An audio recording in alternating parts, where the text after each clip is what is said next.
Ei, Brumadinho, acorda, Brumadinho. Acorda, Brumadinho. Acorda, região metropolitana. Acorda, Brasil. Bom dia a todas, todes, todos. Bem-vindos, bem-vindas, bem-vindes a mais uma Acorda Brumadinho. Esse Acorda Brumadinho da temporada de outono, dessa temporada tão bonita na nossa região. Eu vivo encantado. Eu acordo e começo a ver essas luzes. É um privilégio, né? E é um privilégio que a gente, além de desfrutar, tem que o tempo todo ficar atentos, né? Nós temos que ficar atentos o tempo inteiro, porque os inimigos, as mineradoras, o poder econômico, o Estado desgovernado que temos, nos ataca o tempo todo. Então, é essa combinação entre poder né, admirar essa beleza do entorno, saber que dessa riqueza maravilhosa que possuímos, que são as águas, né, as águas desse quadrilátero aquífero, e essa guerra que é de atenção e é institucional. A gente, cada vez mais, nós, a comunidade, de uma maneira geral, tem entendido a importância da participação institucional, da participação política. E, além daquilo que nos é convencional, daquilo que foi sempre dado, algumas coisas têm, algumas novidades têm empurrado e mexido um pouco com esse tabuleiro. Uma delas sem dúvida nenhuma, o reconhecimento da necessidade da participação mais efetiva das mulheres, não só por serem as mulheres numericamente superiores, né, o gênero prevalente no nosso país, no mundo, na nossa cidade. Sim, aqui as mulheres são mais mais de 52% da população é composta por mulheres, e na prática são as mulheres, a maioria delas, que fazem a gestão da nossa economia, né, da nossa vida, e também da juventude. Nesses últimos dias, logo quando estava terminando a possibilidade de se inscrever para votar em outubro, né, 2 de outubro está chegando, houve essa campanha, muitos artistas fizeram, o próprio TSE também fez uma campanha muito forte, e a gente teve esse público recorde de jovens interessados em votar. E agora a gente já tiraram o título, e agora a gente tem que garantir que eles realmente participem desse processo democrático. E vejam que essa mobilização de pessoas aptas a votarem foi decisiva na eleição americana, que é uma eleição que, de uma certa maneira, antecedeu, né, nos pré-golpes do que estamos vivendo hoje aqui. Bom, para falar dessas duas coisas, quer dizer, do movimento da juventude, do movimento das mulheres, na participação da política institucional, a gente vai receber hoje aqui uma figura que eu gosto muito. E eu posso falar assim que eu não vejo ela há alguns anos pessoalmente, mas eu lembro dela bem pequena. Não é porque eu sou muito velho, não, é porque ela é muito jovem. E, apesar de muito jovem, é uma militante dessas causas, tanto da juventude quanto das mulheres, uma militante, diria já, com bastante tarimba e com bastante conhecimento. Então, para a nossa conversa de hoje, eu vou chamar a Luísa Dulce, que é socióloga, mestre, ela é economista, mestre em sociologia e tem outros atributos acadêmicos, além da sua militância como jovem e como mulher. Eu vou achá-la aqui na nossa barafunda cibernética. Ei, vamos ver, Luísa, cadê você? Ei, Luísa. Estou por aqui. Oi, Adi. Oi, Bem-vinda ao Acorda Brumadinho. Brumadinho. Bom dia, gente. Bom dia. Não, que bom te encontrar nessa manhã aqui, nessa manhã da a nossa Brumadinho querida. Luísa, para a gente começar a nossa conversa, eu sei que você está voltando recente do encontro da juventude do MST, o encontro que teve em São Paulo, não é? Fala para a gente o que houve nesse encontro e o que vocês conversaram, qual foi a pauta principal? Isso mesmo, eu estive na Escola Nacional Florestan Fernandes, que é um espaço que o MST tem já há alguns anos, fica na cidade de Guararema, ali na região metropolitana de São Paulo, e é uma escola, né, que abriga muitas atividades simultâneas, e uma delas, a que eu participei, foi o encontro da Executiva Nacional da Juventude do MST, né? Então, era uma reunião pequena, digamos assim, né? Estavam presentes 15 estados, né? Jovens de 15 estados. Aqui de Minas Gerais estava o Gabriel, que é lá de Montes Claros. E são jovens, né, de assentamentos rurais do MST, lideranças, né, que participam, então, dessa executiva da juventude e que estavam se reunindo pela primeira vez depois da pandemia, né? O último encontro presencial desse grupo havia sido em 2019, aqui na região metropolitana, lá em Sarzedo, quando teve um encontro do MST nacional e aí a juventude se reuniu, né? E, enfim, foi uma alegria para mim poder participar com eles. Eu já acompanho, né, a juventude dos movimentos do campo, das florestas e das águas há algum tempo, né? Estive no Ministério do Desenvolvimento Agrário, foi quando eu conheci essa turma toda, e desde então acompanho, participo de pesquisas, enfim, diálogos com eles para a gente pensar os desafios da juventude rural e também das cidades, né?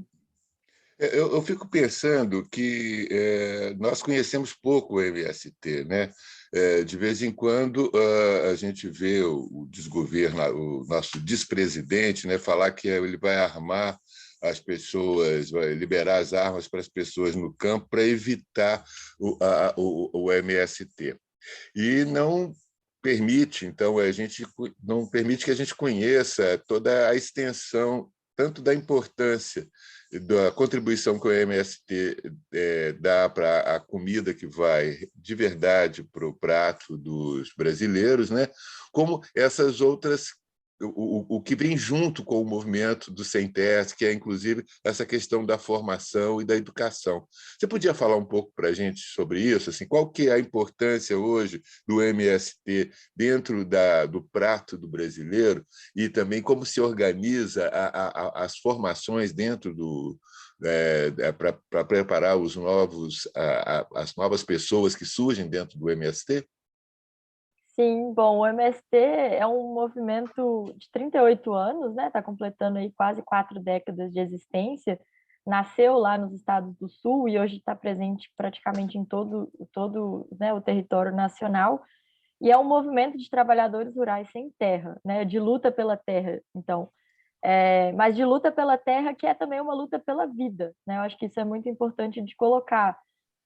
E são trabalhadores, enfim, que, como você bem colocou, né, são responsáveis por boa parte, né, dos alimentos que a gente come. Eles são também parte, né, do grupo mais amplo que é a agricultura familiar, né, são reconhecidos pela Lei da Agricultura Familiar, que é a Lei 11.326 de 2006, né, do governo Lula. A gente tem hoje no Brasil cerca de 1 milhão de famílias assentadas, né, em assentamentos rurais. Mais da metade dessas famílias se organizam no Movimento dos Trabalhadores Rurais Sem Terras, o MST, né? Outros assentados participam de outros movimentos, de sindicatos também, etc. Mas o MST, ele deu um giro muito importante, Adir, eu acho, nos últimos anos, que foi a elaboração da Reforma Agrária Popular, né? Que é recolocar a pauta da reforma agrária de acordo com os desafios que a gente tem hoje no Brasil, principalmente pensando a produção de alimentos saudáveis, a relação mais harmônica, digamos assim, com o meio ambiente. Então, nós estamos falando também de soberania energética, né, de soberania hídrica, não só de soberania alimentar, e de uma formação, como você coloca, né, formação do povo, enfim. Nós temos um programa que é o PRONERA, né, que é o Programa de Educação na Reforma Agrária, foi criado em 98, ou seja, antes do governo Lula, né, foi criado, nasceu no MST, é um programa que começou com a educação de jovens e adultos, a EJA, e nos governos Lula e Dilma cresceu e chegou, inclusive, a formar militantes, né, da reforma agrária até na pós-graduação. Né, tem um curso famoso de Direito Agrário na Universidade de Goiás, que é parte do Pronera, e o MST sempre trabalhou muito essa ideia da educação do campo, né? Não apenas a educação no campo. A educação do campo é aquela que é contextualizada com os temas do campo, trazendo muito a metodologia do Paulo Freire, e o movimento traz muito disso, né? A formação, a organização popular, junto com a luta pela terra e da produção de alimentos, a distribuição, né? A distribuição de renda também, a partir do cooperativismo, né? É um movimento que se organiza muito em torno das cooperativas, das associações, das agroindústrias, né? Acho que muitos de nós já devemos ter ouvido falar sobre o famoso arroz agroecológico lá do MST do Sul, né? É fruto de uma cooperativa muito forte, né? Então, tudo isso são elementos presentes nesse movimento, que é um movimento, talvez o maior movimento de luta pela terra da América Latina, né? Certamente do Brasil, e que é um farol aí de lutas, né? Que tem um trabalho com outros movimentos do campo, mas o MST, de fato, tem conseguido muita projeção, até porque fez esse giro da reforma agrária popular, que dialoga com os trabalhadores da cidade também. Mostrar a importância da questão da reforma agrária, da produção de alimentos, não só para quem vive no campo, mas como uma necessidade nossa de todos, né?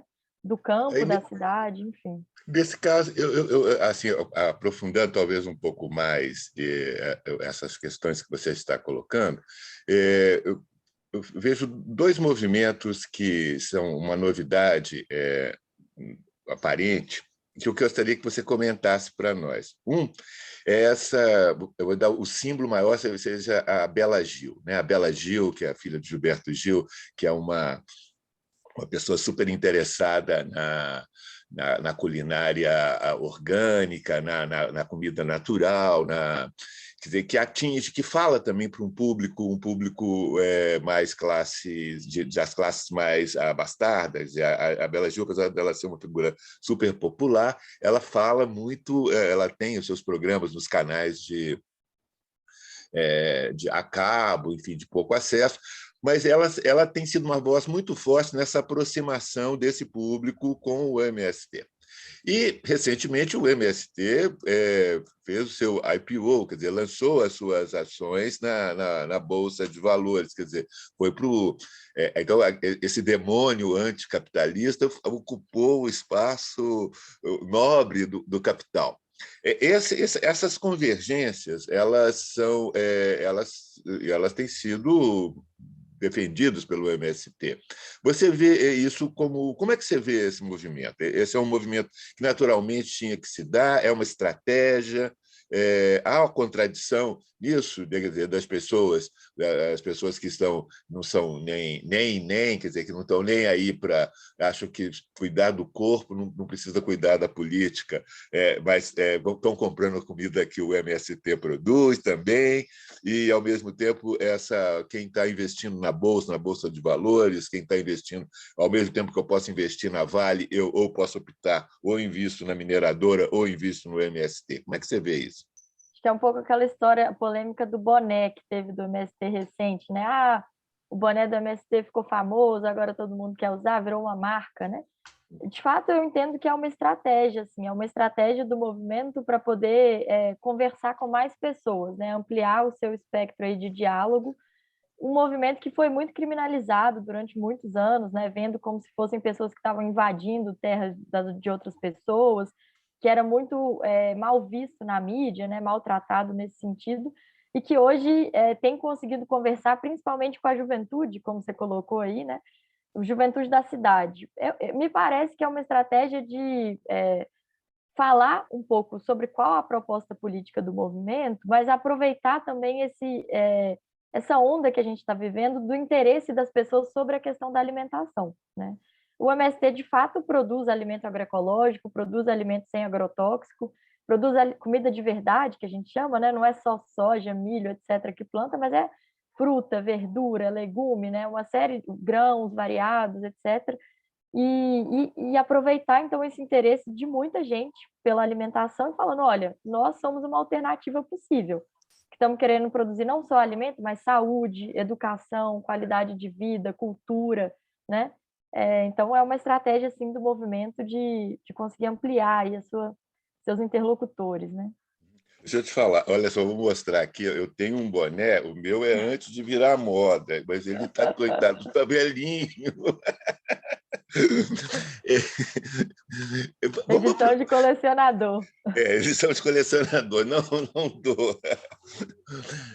Deixa eu te falar, falando nisso, vamos pegar o outro lado da nossa conversa. Como é que é a participação das mulheres no MST? Qual que é a importância das mães, mulheres, agricultoras, professoras, militantes do movimento? Elas dão o tom? Olha, esse é um aspecto bem interessante, Adir. O movimento, desde que foi criado, a direção é paritária, né? Então, todas as áreas do MST, produção, educação, enfim, tem sempre um homem e uma mulher dirigindo, né? E isso é assim também, exceto no setor de gênero do MST, que aí a maioria é de mulheres, apesar de mais recentemente o MST tem incorporado muito fortemente essa pauta da diversidade sexual, e isso é uma coisa bem interessante, é uma coisa que a juventude do MST está trazendo, tem até o boné do MST hoje, né, com as cores da diversidade, mas a participação das mulheres ela é bastante efetiva, né, sempre pode melhorar, a gente sabe disso, principalmente quando vai para essa discussão mais da produção mesmo agropecuária, ainda tem uma prevalência de homens, mas as mulheres dão o tom, eu diria. Elas são também a cara do MST, né? Estão nas lutas, são muitas dirigentes de assentamento e trazem essa discussão, né, que ela está presente de uma maneira mais geral na questão da agricultura familiar, que é o fato de que são as mulheres as responsáveis pelo cuidado das hortas, das plantas medicinais, né, das receitas que são, né, história, são cultura, do movimento, enfim, do rural brasileiro como um todo, e o MST sabe valorizar, né, essas mulheres. Muitas vezes as mulheres são excluídas, né, desse processo de produção e ficam só cuidando da casa. Na verdade, elas estão cuidando da casa, das galinhas, dos pequenos animais, elas estão no roçado, mas estão também fazendo a comida, estão também cuidando das crianças. E eu vejo o MST como um movimento aberto nesse sentido. Claro que sempre pode mudar, e as mulheres são muito guerreiras nessas lutas, mas tem muito aprendizado interessante para a gente. Agora que nós vamos ter mais uma eleição proporcional, como que o MST está se colocando nessa? Já existem candidatos do MST ou candidatos que representam o MST? Vão haver candidatas também? Vai haver uma proporcionalidade nisso? Será que a gente vai conseguir? Como é que está essa questão? Olha, muito bom você perguntar isso, e eu tenho boas notícias. O MST resolveu esse ano se colocar, né, participar diretamente do processo eleitoral em muitos estados, e com a maioria de candidatas, né? Queria falar de 3 aqui especificamente, uma delas é a Rosa Morim, candidata a deputada estadual lá do Pernambuco. A Rosa é filha de um militante histórico do MST, é uma jovem mulher lésbica, negra, que está fazendo uma campanha muito bacana, recomendo as pessoas seguirem a Rosa aí no Instagram, no Facebook, é uma figura fantástica, eu conheço ela já tem alguns anos. Uma outra que é a Marina do MST, candidata a deputada estadual no Rio de Janeiro, é também uma líder, né, de um assentamento rural, tem conseguido se colocar também com vários artistas lá no Rio, aproveitando a campanha do Freixo, fazendo uma campanha bem bonita. O Rio de Janeiro, que é um estado que tem pouca tradição, né, de agricultura, mas é preciso afirmar que o Rio tem, né, assentados da reforma agrária, e a Marina está fazendo um trabalho bem legal. E a outra candidata também é uma candidata drag lá do DF, também candidata a deputada estadual, que é a Ruth. Recomendo as pessoas a conhecerem, traz um simbolismo que a gente não associa em geral com o MST, que é essa luta da diversidade sexual, enfim. E são 3 exemplos aí, né, que a gente tem lá de mulheres, né, que eu queria colocar. Aqui em Minas a gente não vai ter uma candidatura do MST, apesar de, né, de estarem dialogando com muitas candidaturas aí do campo popular, e acho que é um movimento interessante, né, de ver candidaturas próprias, né, de mulheres que estão trazendo essa pauta, mas com muitos elementos, né, da conjuntura, sintonizados, eu acho, com esse mundo e esse Brasil que a gente está vivendo hoje, né? Como é que você vê essa possibilidade? Você vislumbra que a gente vai conseguir fazer alguma transformação nesse aspecto? Eu vou te falar por quê, essa é a origem dessa pergunta. Aqui em Brumadinho, nós somos 52%, segundo o IBGE, mulheres, 48% homens, mais ou menos assim. Nós temos uma vereadora e 12 vereadores. Então, é nessa proporção. Em Belo Horizonte, apesar da proporção não ser tão grande, mas também ainda nós temos uma maioria de uma população feminina e uma minoria, né, de representantes mulheres no parlamento. Você vê alguma possibilidade de a gente mudar isso? Olha, eu vejo uma tendência bastante forte, assim, de candidaturas de mulheres ganhando, né, força, adesão social, muitas pessoas fazendo essa escolha, né, consciente de votar em mulheres. A maior parte são mulheres que querem votar em mulheres, mas muitos homens também, olha, decidi esse ano eu quero votar numa mulher, né? A situação ainda é muito desigual. Para a gente ter uma ideia, em 2020, né, nas eleições municipais, você disse aí que Brumadinho elegeu uma mulher. Dos 5.500 e tantos municípios que a gente tem no Brasil, 940 municípios não elegeram nenhuma mulher vereadora. 940, né? Ou seja, é um número muito grande de municípios que não tem uma representação de mulheres na Câmara Municipal. Mas eu vejo mudanças, né, nas últimas eleições de candidaturas de mulheres que têm chegado com muita força, com muita luta, né, com uma presença assim grande, conseguindo fazer um diálogo com segmentos que talvez estivessem distantes, inclusive, da política, e tem crescido, de fato, né, com muita qualidade. Eu acho que isso também é uma coisa diferente das mulheres, dessas mulheres que têm chegado para a política, principalmente, né, se a gente considerar que ainda tem esse negócio de candidatura laranja, muitas mulheres pegando o recurso para repassar para homens, as mulheres que de fato disputam eleição têm conseguido ter um bom resultado, sejam eleitas ou não, mas feito campanhas que eu acho que apontam para frente, estão muito sintonizadas, né, com os desafios de hoje, e eu vejo sim possibilidade de mudança. O caminho ainda é muito longo, né? Mas eu tenho esperança e estou vendo aí uma luz no fim do túnel. Bacana demais. Luiz, a gente está chegando no final desse nosso encontro de hoje, que é o primeiro de outros. Eu primeiro adorei te ver assim, essa moça grande que você se transformou. Assim, fiquei muito feliz. Eu queria que você, para a gente encerrar, que você falasse quais são os seus projetos agora, né? Você, nesse caminho das suas pesquisas, da sua militância, qual que é o projeto para o ano de 2022? Pode, eu estou também com um super desafio agora, estou construindo uma candidatura, né, a deputada estadual, sou pré-candidata, então, a deputada estadual aqui por Minas Gerais, pelo Partido dos Trabalhadores. Ano passado eu concluí meu doutorado, né, na área de sociologia, fiz uma pesquisa sobre o café, e estou agora construindo, participando, né, quero muito participar desse ano, desse processo eleitoral, movimentar, chacoalhar a política, trazer um pouco desses áreas aqui que a gente conversou hoje, principalmente nessa perspectiva da aliança campo-cidade, né, da alimentação, da luta por um outro modelo de mineração, enfim, da gente pensar o bem viver, né, que eu acho que é muito necessário e urgente hoje. Então, é o que eu estou me dedicando agora, né, me conectando com muita gente, circulando, escutando as pessoas, estou bem animada. Ah, que bacana. Então, saiba que a Rádio Guará, a voz de Brumadinho, ele fala, outro dia contei a história que quando ninguém me escuta, eu subo aqui no alto da montanha e começo a gritar: oh, acorda, Brumadinho, acorda! Mas fique sabendo que aqui é um espaço para você falar e né, entrar em contato com as pessoas que nos acompanham, tá? Então, uma boa semana para você. Obrigado por ter estado aqui conosco. E você aí que chegou agora, que está no canal e pela primeira vez, por favor, vai lá, se inscreva, dê o like, quer dizer, dá aquele tinindo assim, tem um sininho aqui embaixo que é para você ser notificado, porque isso chama pedagogia dos algoritmos.